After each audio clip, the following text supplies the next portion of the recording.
We're going to understand the different types of overthinking that someone have. We're going to be looking at how we can manage our overthinking, how we can let those thoughts, and how we can solve problems, work on the problem. So just before we get started, just to remind you, this information is generic self-help support that most people find quite helpful. However, we all need specific things.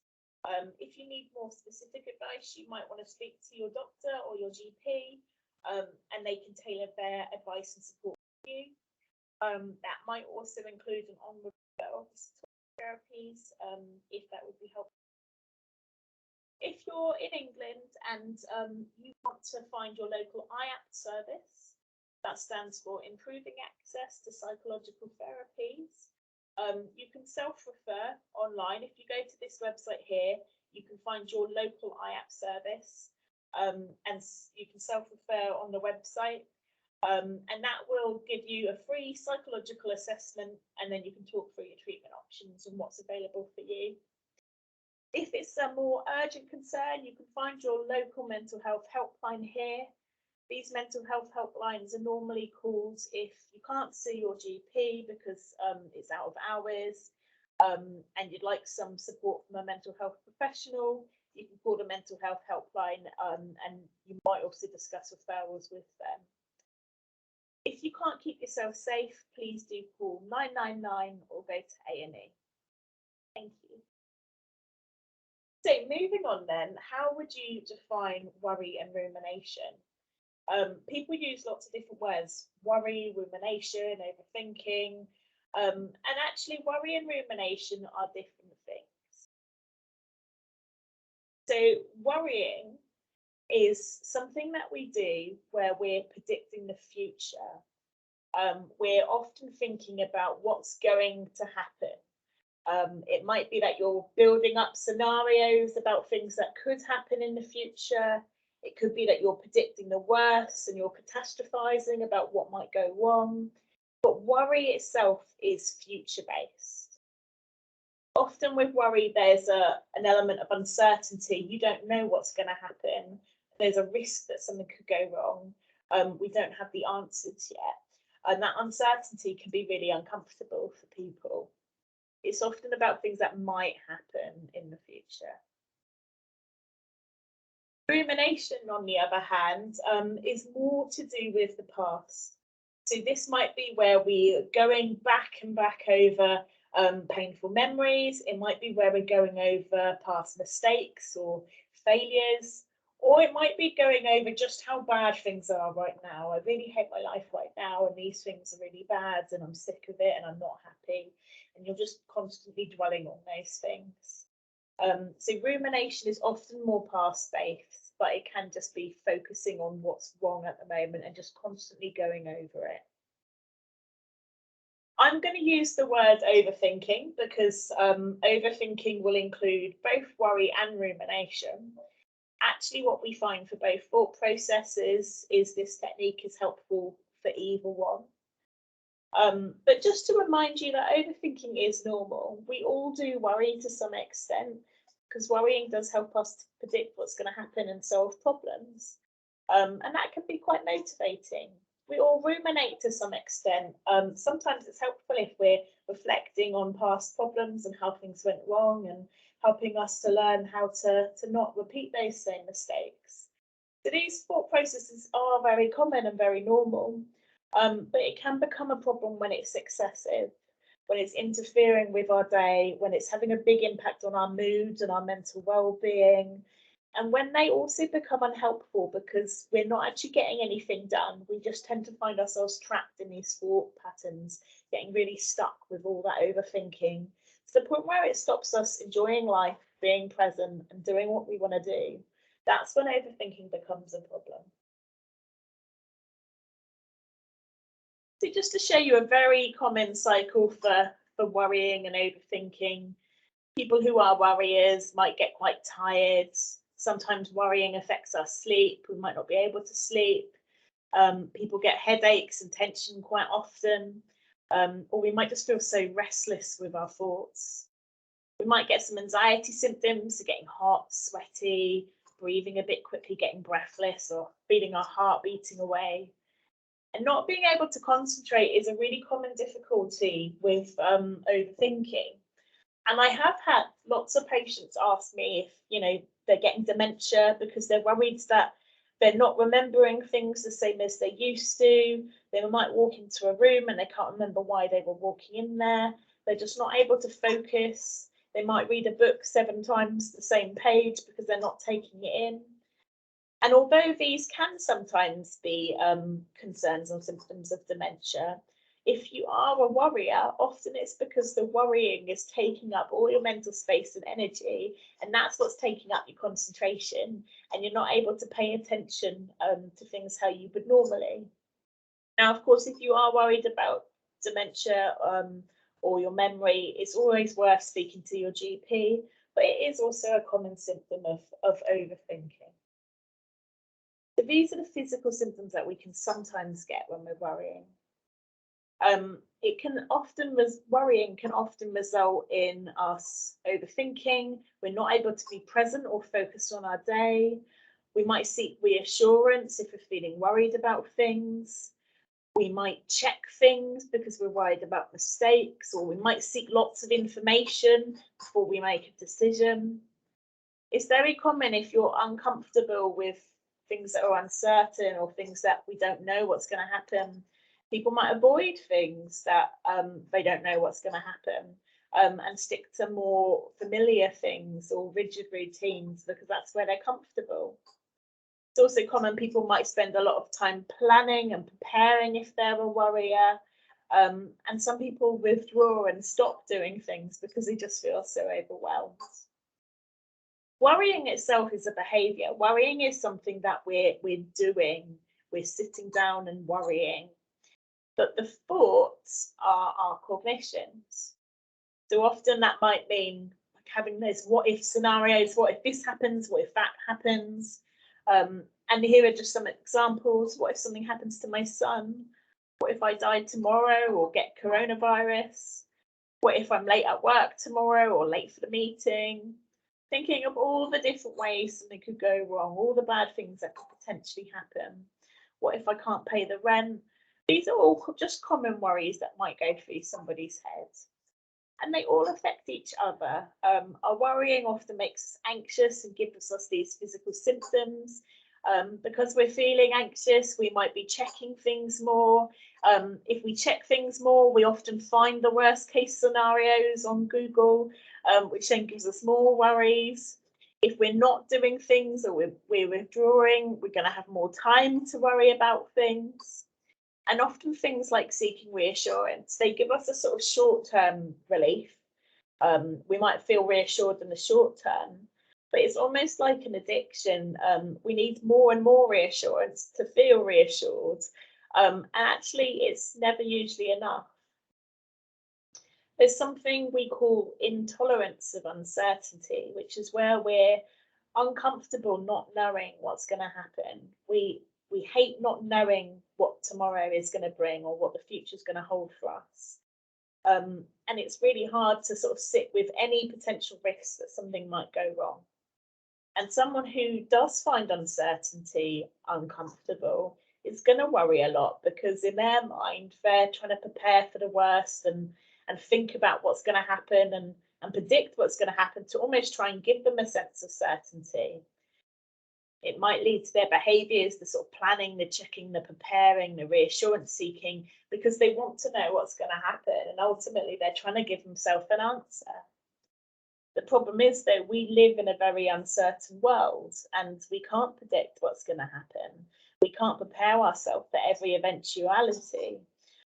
All we can actually do is learn to become tolerant of uncertainty, to tolerate not knowing, and to slowly grow our ability to face unknown situations and to reduce our need to seek so much reassurance or check things. And that's how we can slowly get comfortable in an uncertain world.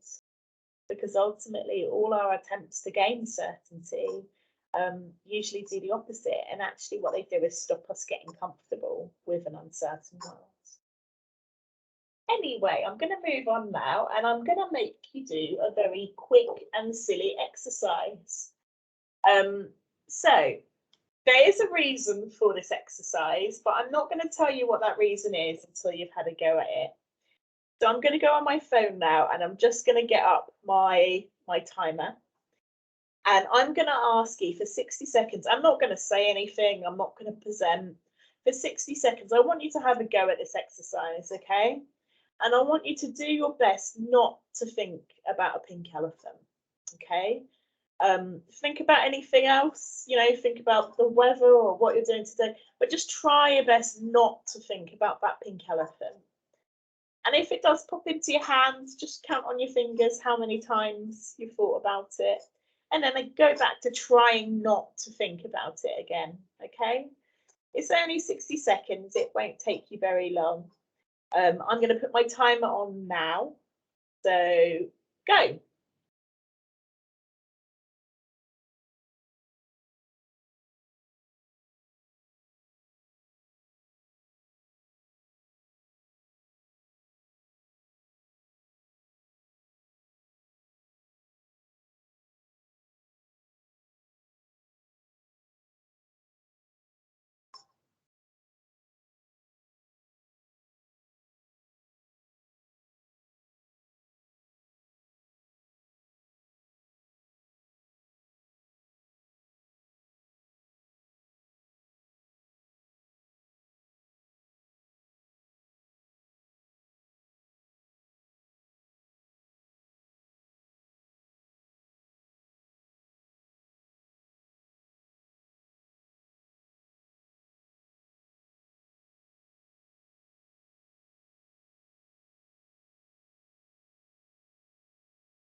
Okay, and stop. So what happened to you? Did that elephant come into your mind? Often for people, it does. For some people watching this video, they might start to get really frustrated. Oh my God, I can't stop thinking about the elephant. For other people, it might have popped into your mind a few times, or it might have just been at the back of your mind. But the point is, most of you would have thought about a pink elephant. It's a little bit like that game you might play with your when you're a child, you know, don't think about blinking. What's the first thing that happens? You can't stop thinking about blinking, and then all of a sudden your blinking feels strange and you can't remember how to blink properly or naturally. Or do you know when you're asleep in the middle of the night and you've got a blocked nose and you're trying your best not to think about how hard it is to breathe, but the more you try not to think about your breathing, the more you think about it. It's one of those scenarios. So what we often learn is that trying not to think about something does the reverse. It actually makes it even harder to not think about it. It pops up even more. And what we can learn from this is that trying to suppress your thoughts doesn't work.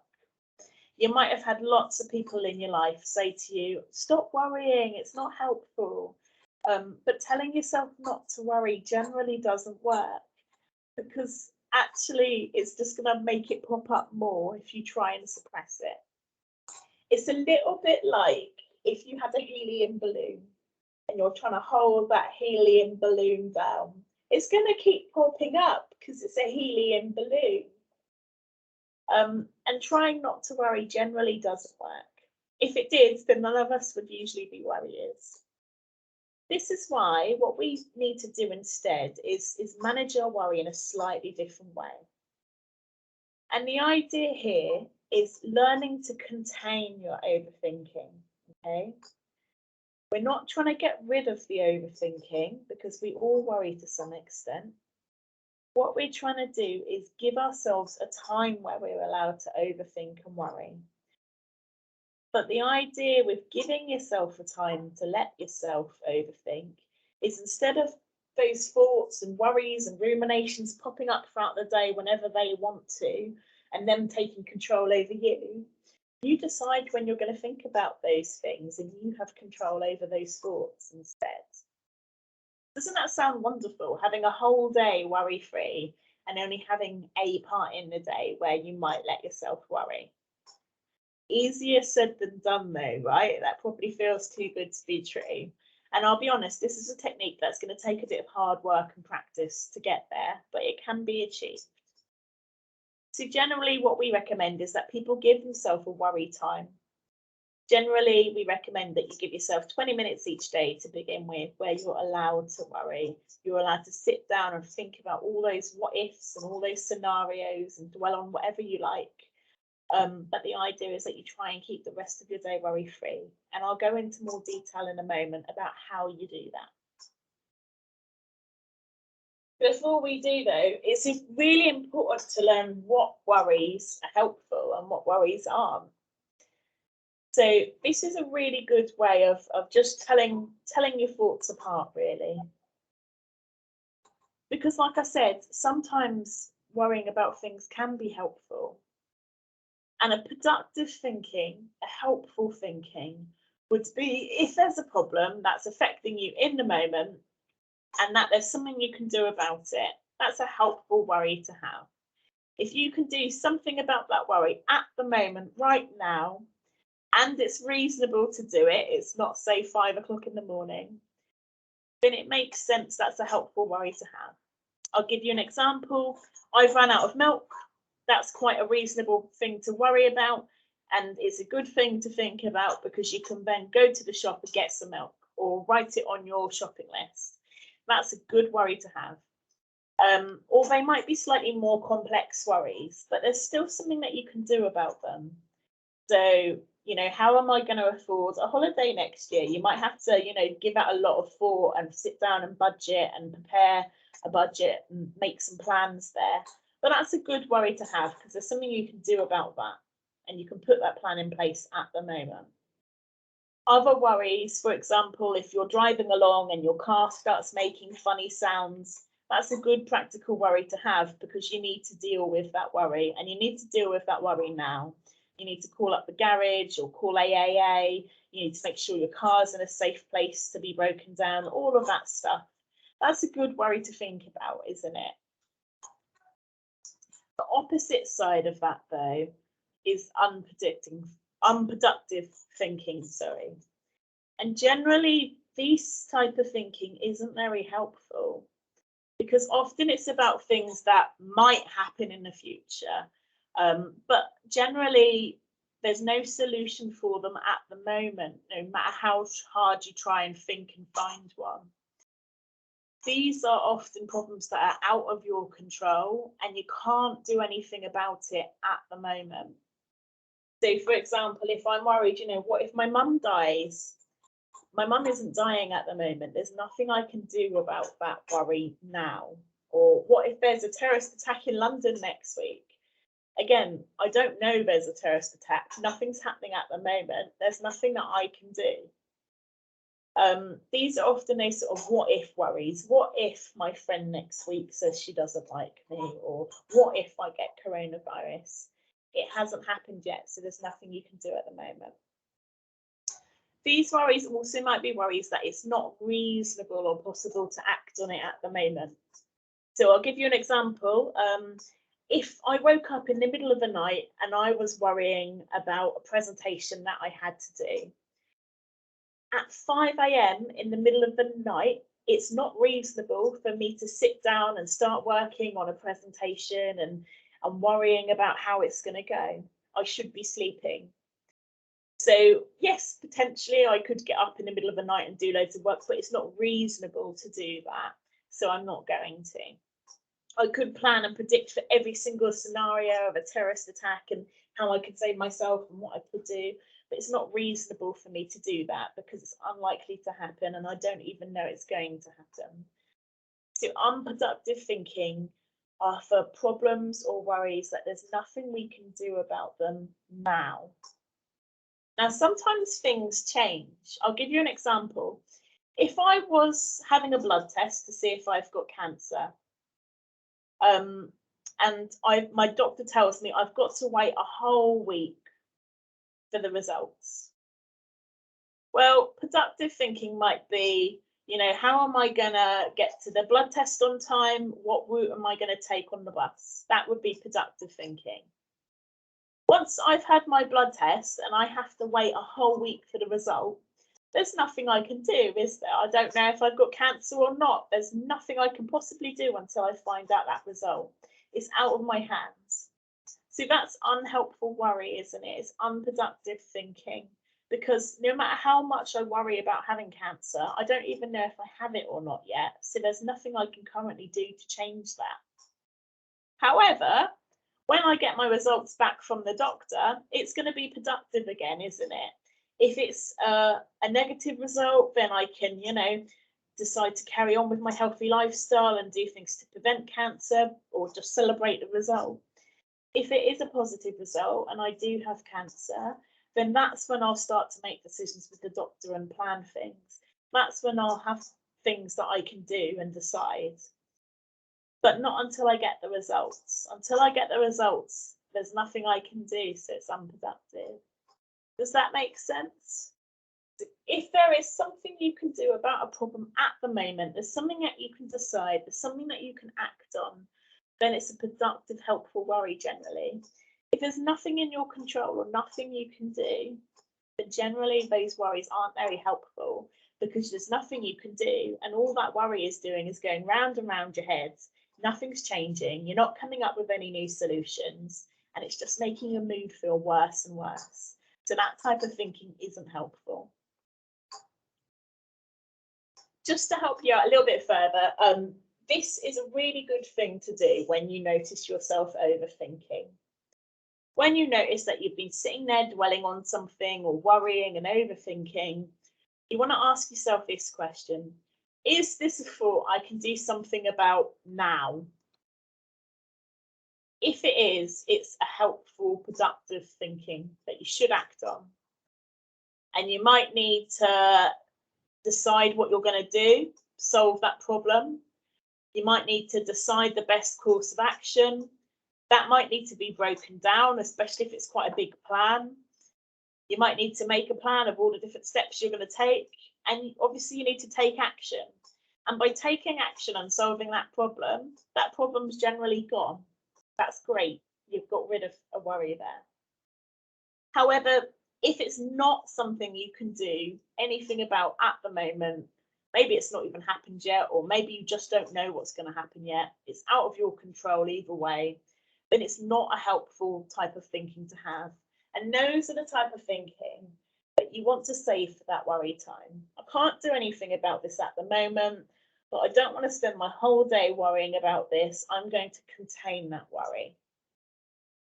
And we're going to spend some time talking about how you do that because it's quite a hard technique to get used to.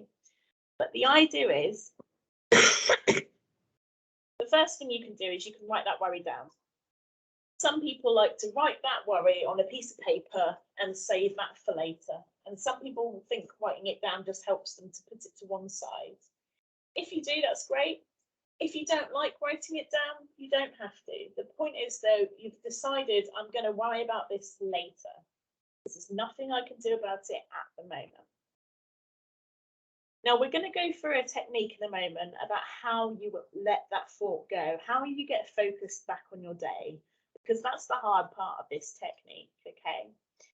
So we'll go through that in a moment. But the last step is to give yourself that worry time we talked about. So the rules are, you want to give yourself around 20 minutes to begin with. You want to set the same time roughly each day. It can be in the morning, it can be midday, in the evening, whatever you want.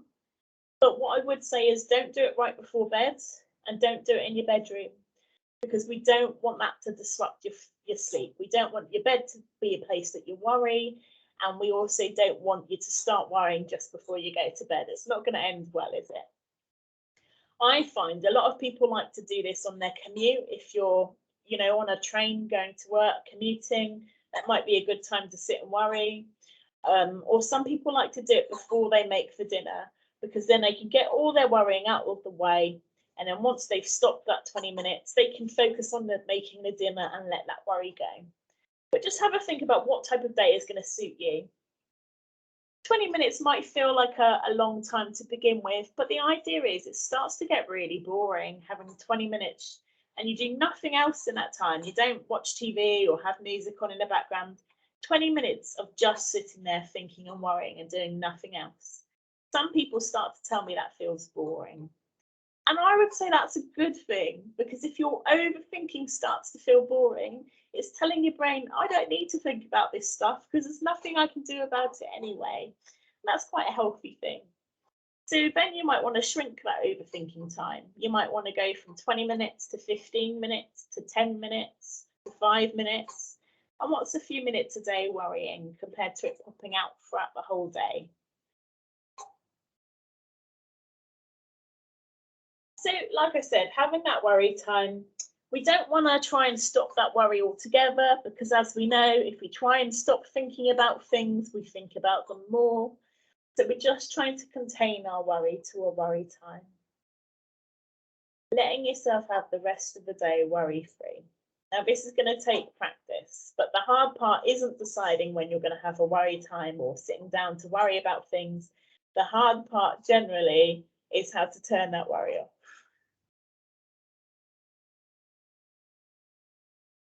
So if you notice that you're having a worry that you can't control, there's nothing you can do about it, you're going to, first of all, recognize that it's unproductive. You're going to write that worry down, save it for later. And then what you're going to do is what we call shifting your attention to the present moment. And we'll come on to that in a moment. Bear with me, we're almost done. But the idea is having your worry time, like we said, you give yourself a quiet place, no distractions, you let yourself worry. That's your time to worry.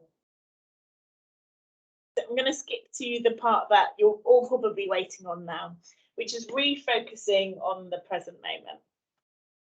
I'm going to turn off my presentation for a moment.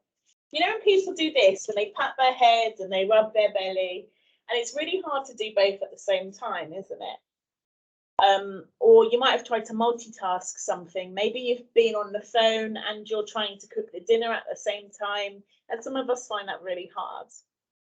Or maybe you're trying to take in the TV, or you're trying to read a book, or you're trying to listen to what your friend is saying, but your mind is so full of worry and you can't concentrate anymore. You can't read the book because your mind is so busy worrying.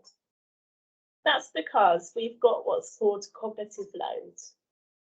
We've only got so much mental space. We've only got so much cognitive load to think about so much at one time. That's why you can't read the book and worry at the same time. It's impossible to do the two together because your brain doesn't have the space to do them at the same time. So worrying often distracts us from the present moment. Worrying stops us from really taking in that walk or enjoying the moment or talking to our friends and concentrating, because worrying is taking up our mental space. But you can reverse the same procedure. So if we fill our brain space up with all the information about the here and now, if we really focus our attention on the present moment and focus on what we should be doing and paying attention to, then there's no brain space left for that worry to take over. Now, the best way to do this is to use information from all of your senses. The more information from your senses, the better, because that's going to fill up that brain space for you. Some people try and imagine things or count sheep, but generally that's not stimulating enough. And if you're trying to think something else to distract yourself, you're likely just to go back to worrying again and drift off to your other thoughts. So what I generally find is it's best to pay attention to things outside of your head, focusing on the here and now using all of your senses. And that's going to be a lot of information to fill up your brain space and turn that worrying brain off. So the best thing to do generally is to give this a go and give this a practice. But let's face it, your mental space has been full up of me in this video. So I just want you to take a moment just to notice what you can see around you. We're going to start by sight. Okay? And I don't want you to just be like, yeah, there's a tree, there's my bed, whatever it is. That's not stimulating enough. Okay, so I'm going to pick an object. I'm going to pick this cup. Oh, I hope you can see this. Let me just turn off my background effects.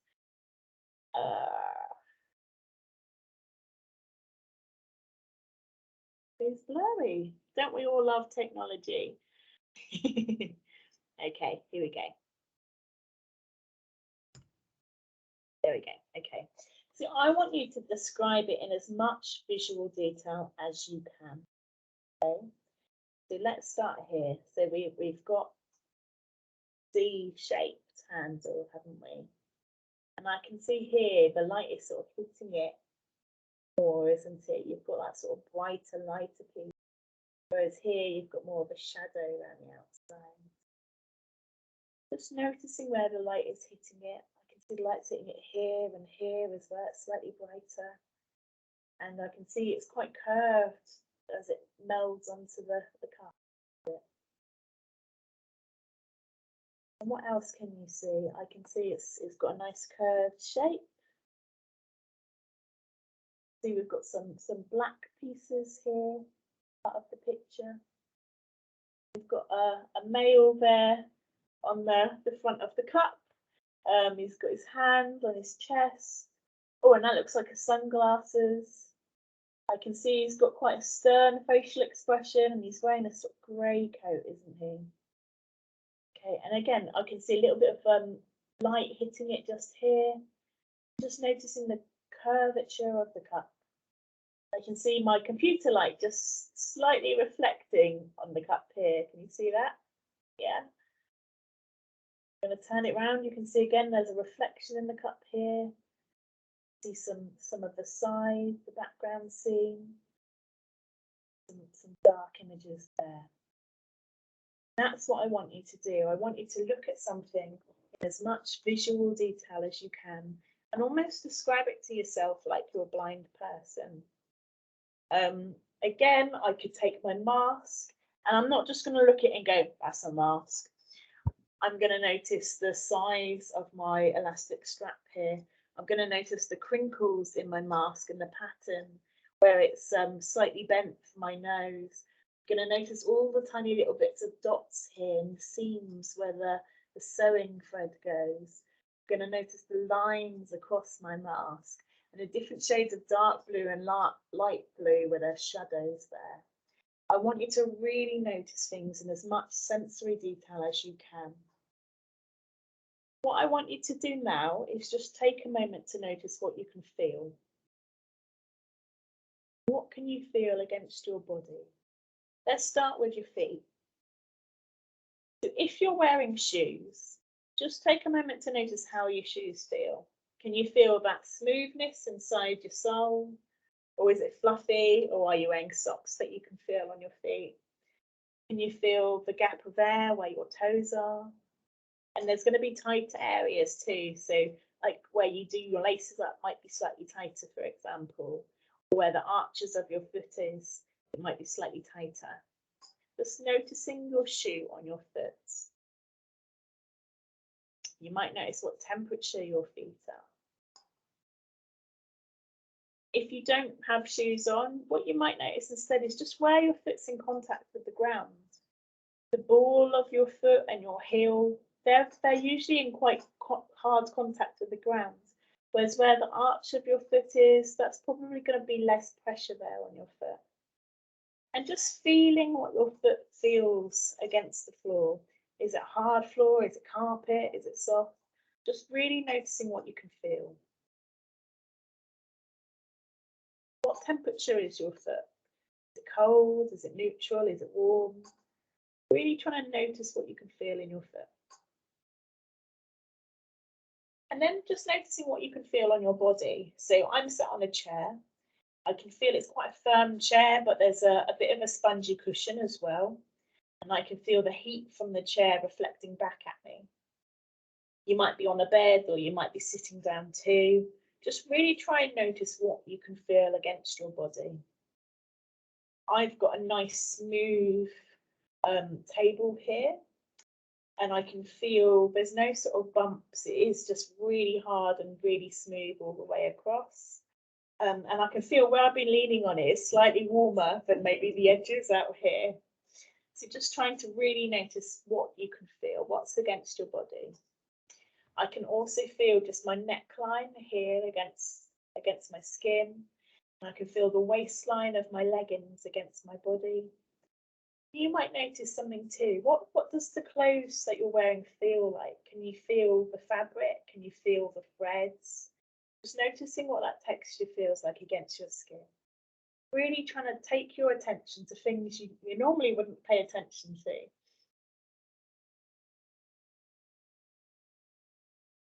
Now I'm just going to pause and I want you just to listen out to what sounds you can hear in the room.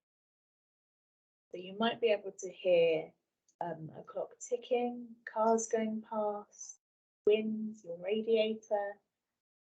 Might be able to hear some background noise, people moving around. I'm just going to pause and I want you to really try and listen to what you can hear, but also how it sounds. Really pay attention to the detail of the sound. If you've got a fridge humming, how does that hum actually sound? Okay.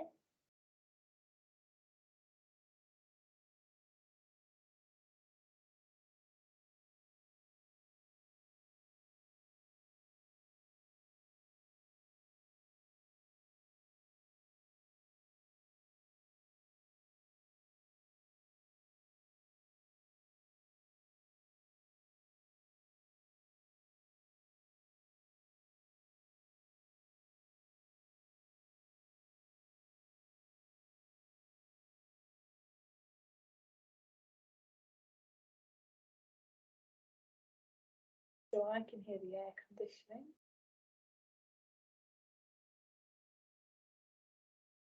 Constant.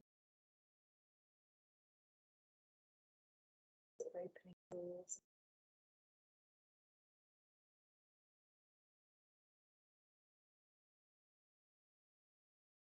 Clock ticking. Sometimes the odd creak from this table is a bit creaky. Just paying attention to what you can hear, really listening to actually sound. So done sight, we've done touch, and now we've done sounds. What I want you to do next is just take a sniff of the air, see what you can smell.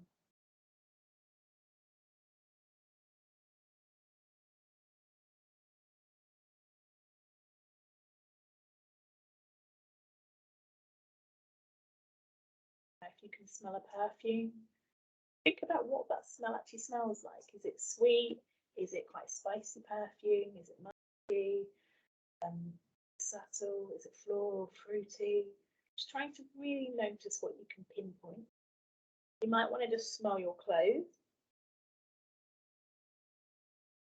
And I can just smell that sort of subtle smell of fabric conditioner and clean clothes. And it's got a kind of clean linen, slightly floral smell to my dress. But just noticing what you can smell in your fabric or what you can smell in the air. And it might just be that you're nose blind, especially if you've been in the room the whole day.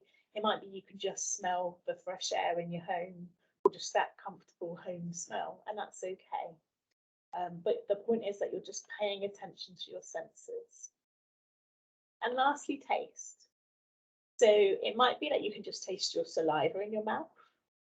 It might be that you can taste an aftertaste of something if you've eaten recently. Maybe you can taste gum in your mouth if you've got sort of a gum you're chewing. If you have something in front of you right now, let's pretend you have a cup of tea in front of you. It's good to try and taste all the elements of that. So tasting the milk, noticing the milk, tasting the sugar or the sweetener, tasting the tea and how the tea actually tastes and the water. And also, feel the warmth of the cup in your hands, feel the object in your hands, how hard and smooth, how warm it is, smell your drink, and just really pay attention to all of your senses that are involved, all the different elements of your drink. So I know this is a weird exercise. It does take time and practice to focus your attention on what's around you. But the idea is you might be thinking, oh, am I doing this properly? And this feels a bit weird. But generally, if you're really focusing on all of these senses, then it fills up that mental space and keeps your attention on the present rather than all those worries. Now, if you're someone like me, I often worry when I'm driving. I often go into that autopilot and just drift off into thinking. Now, if you're someone like me, you can also do this exercise when you're doing an activity too. So what should I be focusing on when I'm driving? Well, the road, right? So literally, like I'm driving along and I can see I'll be saying to myself, I can see a white car in front of me, and it's right in front of me there. It's in the right lane. And I can see there's a sign there saying that I need to turn off to the motorway. And I can see another car's just pulled into the motorway and I'm going to steer that way too. And I can hear the engine of my car and I need to change into third gear now. And I can feel the pedal against my foot and I can feel how hard the bumpy steering wheel is on my hands. I can smell my air freshener in my car. Maybe I can just smell the warmth of my air conditioning in my car. What's on the radio? I can hear a bit of music. Oh, and now I can hear a siren. Oh, and what's going past? There's a red car overtaking me. And I'll literally talk to myself as I'm driving. But the idea is, it's not a distraction technique. It's getting me focusing on what I should be paying attention to, which is the driving, rather than sitting there worrying about things and forgetting my turning or not even knowing how I got here because I haven't paid attention properly. It's getting you to focus on what you should be doing. So that's the idea with this technique.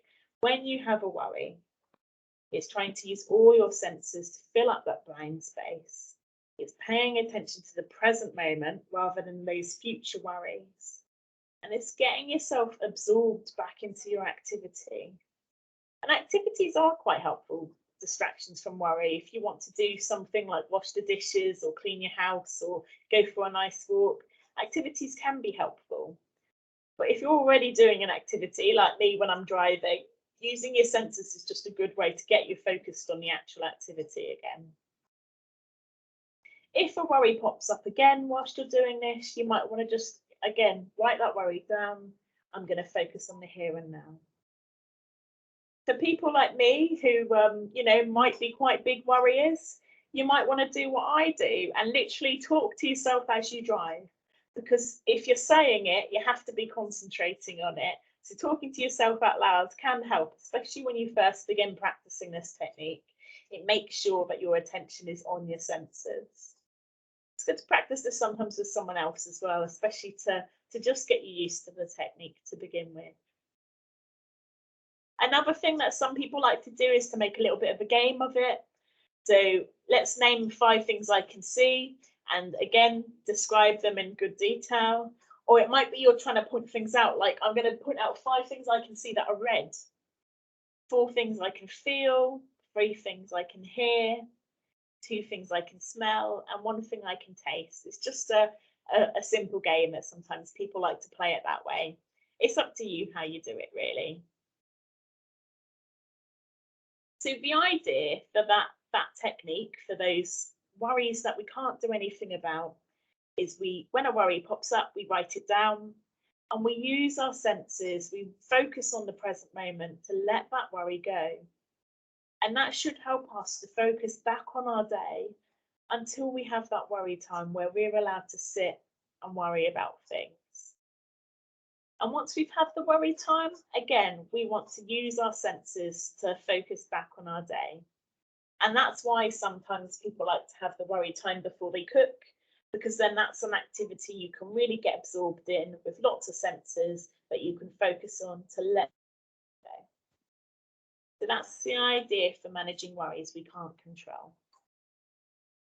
Now, just to give you some tips for sleep, because often worrying can affect our sleep. I have done a video on sleep, so I'm not going to share all of my sleep tips because there's a lot already on the other video. But in terms of worrying and sleep, you want your bed to be a place for rest, relaxation and sleep. You don't want your bed to become a place where your brain learns it can worry as much as it wants. And the more we worry in bed, the more we get that connection. The bed is a place I'm allowed to worry. So when you're doing this technique at night, again, some people like to have a paper pad. And if you wake up in the middle of the night or you can't fall asleep, some people find it really helpful to write their worries down on a pad of paper. So you've saved that worry for the next day. And then to try and focus back in bed. So focusing on, how your sheets feel against your body, smelling the lavender on your pillow, seeing what you can hear in the dark, feeling your head against the pillow and your feet against the sheets, getting yourself comfy, feeling your pajamas against your skin, seeing what you can smell, seeing what you can see in the dark, focusing on your senses. For some people, that's enough. If it's been more than 20 minutes, and I wouldn't recommend you count the clock because that can get you quite stressed, just roughly in your head, if you think it's been more than 20 minutes, then you're probably not going to be falling asleep anyway. If you were, you probably would have fallen asleep by now. And staying in bed then can just mean more worrying, more getting tense, more getting alert, and you're not going to be sleeping anyway. You're just going to be getting more tense and more awake. So if it's been more than 20 minutes, the best thing to do is to get up and refocus in another room. So in a dimly lit room, you might want to, again, focus on all your senses. You might want to play some music. You might want to get up and get a glass of water and just try and focus your mind on something else. Keeping that bed worry-free that way. If it's been more than 20 minutes, you don't want to stay in bed all night worrying. You want to teach your brain, I'm not allowed to worry here, I'm going to get up. And it is frustrating, it's the last thing people generally want to do. But the idea is that it tells your brain, one, you're not allowed to worry here, I'll get up if you start worrying here. It also gives you more of an opportunity and more stimulation to turn that worrying brain off. And also, if you are tired and you get a bit of short-term sleep deprivation, generally we start to sleep better once we get used to it. We get more tired and we go back to bed and fall asleep a bit easier. That does take some time and practice though. You have to persevere a bit. Let's talk a little bit about the other types of worries now. So, productive thinking. There are some problems that we can solve quite easily. If I forgot milk, I'm going to write it on my shopping list, I'm going to buy the milk, and that worry's gone. But there are big worries sometimes that we can do something about, but we don't know what to do about. And we don't know how to make a decision. And those are the worries that can go round and round our head as well, even though they are productive worries and there's something in our control we can do about it. And these are the type of worries we want to do problem solving for. So I'll give you a personal example. Problem solving is some practical worries. You don't know what to do. And you might be sitting there thinking, do I do this? Do I do that? I can't make up my mind. A personal example is me thinking about my career path. I used to work in a mental health hospital, and I was thinking to myself, do I want to stay working in the hospital, or do I want to change my job role slightly and work out in the community? Do I, don't I? Do I, don't I? And I couldn't make up my mind. I really couldn't. I was stuck. What I did was, first of all, I defined the problem. So my problem in a nutshell was, what do I do next in my career? And secondly, I brainstormed solutions. And this is really good because instead of being stuck with do I, don't I, do I, don't I, you're thinking of all the possible solutions, all the possible options. And it's good to think of even silly solutions in this stage because it just gets your brain going and it makes you creative and it gets you thinking outside the box. So one option is that I quit my job and then I don't have to worry about this anymore. I won't do any work. One option is that I'm going to take a long gap year and I won't have to think about it. Another option is that I decide, no, I'm going to become an artist and I'm not going to work in mental health anymore. That problem's gone. Another solution is that maybe I do them both part-time. One solution is that I work in a community. One solution is I stay where I am. Think about halfway solutions too. Maybe a solution is that I just go and see what the other job is like for a day and see if I like it. Or I ask someone that works there what it's like. Maybe another solution is that I speak to a careers advisor or I speak to my boss for advice first. So now I've come up with lots of different ideas, haven't I? Rather than just do I, don't I? What I want to do next is think of the pros and cons for each of those options, weighing it up, what's the best decision. Going abroad would be fantastic, I wouldn't have to worry, but the reality is I don't have the money to do that for a whole year, and the problem would still be there when I get back. So you want to really think about all of those solutions and think about what are the good bits and the bad bits of each of those. And for me, the one that I picked, which I thought would be the most realistic thing to start out, is just to go to the other job and for a day and see what it's like, have a trial shift. So that was the solution I picked. You then have to plan how you're going to do it. So my plan, I need to speak to this other manager. I need to find out sort of who I can meet. I need to get his contact details. I need to decide what I'm going to wear on my trial shift because I want to make a good impression. So I want to break that down, don't I? So step one is just getting his number and working out, what to say to him.